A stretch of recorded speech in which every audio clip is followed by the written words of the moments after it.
Have you ever thought about your life as a story? What if the most important story you'll ever live is the one where you're the hero on a quest to find yourself? That's the journey we're talking about today. That transformation, that process of overcoming everything that stands in your way, both inside and out. So let's dive in.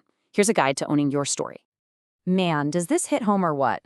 That feeling that just getting through the day is a massive victory? It's a war on two fronts, isn't it? You're fighting the world and you're fighting yourself.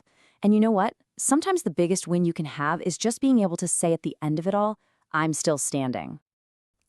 Every great hero's journey is supposed to start with a call to adventure.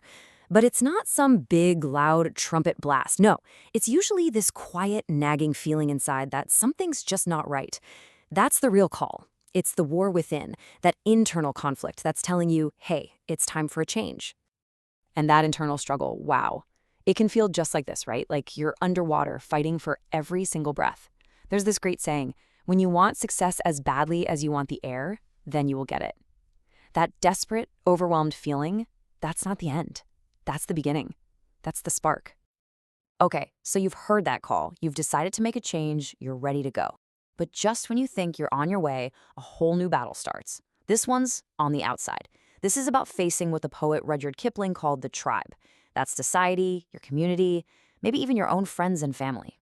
I mean, Kipling absolutely nailed it with this one. Trying to break away from the pack, to forge your own path, it's hard. It can be super lonely and, yeah, pretty scary.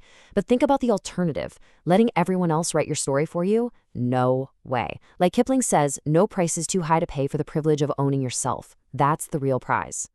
And look, this is such a perfect real-world example of that. On one hand, you've got this person when they were struggling, and people had all this advice for them, right? But then they get in shape, they start crushing it, working harder than anyone, and guess what? People still had something to say. It just proves a massive point. People are going to talk no matter what you do. The noise is always there. So, what do you do about that constant noise? All those little jackals nipping at your heels? Well, you become the lion. Think about it. A lion can be patient, right? He can let the little guys yap and run around him for a while. But every so often, that lion has to get up, stretch, and let out a roar just to remind everybody in the jungle who's really in charge. It's about asserting your strength and owning your space. All right, so you've handled the external critics, but there's always one last boss in the game, and that boss, it's you. That war with the world is one thing, but the war with yourself, with that voice of self-doubt inside your own head, man, that's the championship match. That's the one that really matters. So, yeah, how do you win that inner battle? That's the million-dollar question, isn't it? How do you quiet that inner critic and build some real, lasting self-belief? Let's get into some real practical steps. First off, and this is huge, stop waiting to feel confident. It doesn't work that way. You have to act, and then the confidence follows. Next, seriously, take a minute and remember all the times you've won before. Big things, small things, doesn't matter. Remind yourself you've done it before, you can do it again. Third, you're not in this alone. Talk to someone. And last, but honestly, this might be the most important, just be kind to yourself. I mean, would you ever talk to your best friend the way that little voice in your head talks to you? Probably not. And at the end of the day, it all boils down to this one simple, incredibly powerful idea.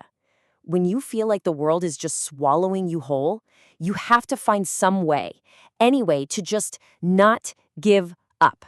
You have to find a way to hold on. Simply refuse to quit. Wow, this story from a Navy SEAL, it's one of the most hardcore descriptions of mental toughness I've ever come across. Think about it. The water didn't get any warmer. The situation didn't get any better. The only thing that changed was inside his head. He just decided, nope, I'm not quitting. And in that moment, the suffering it didn't matter anymore. His whole reality shifted.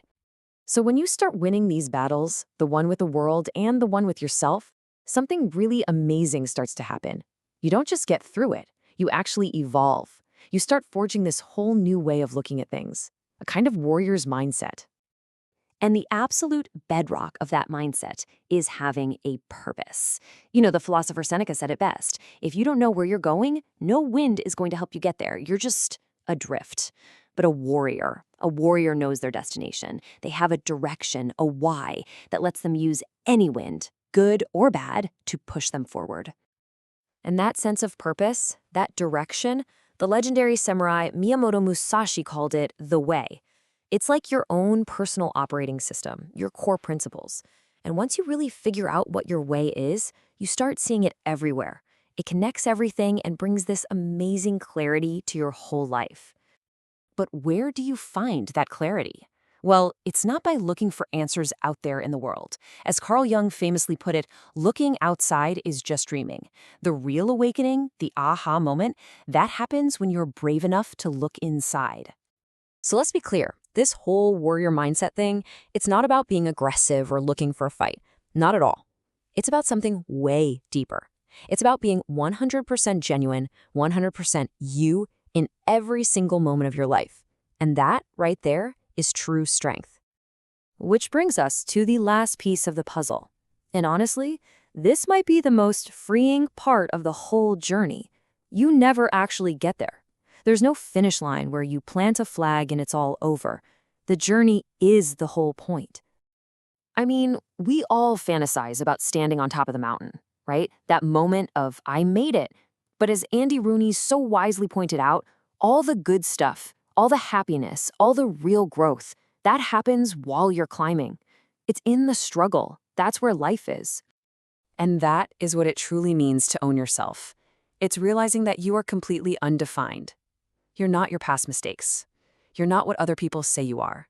You are a free being on this wide open road with a potential that is just unimaginable. And it's all a cycle, isn't it? A cycle of renewal.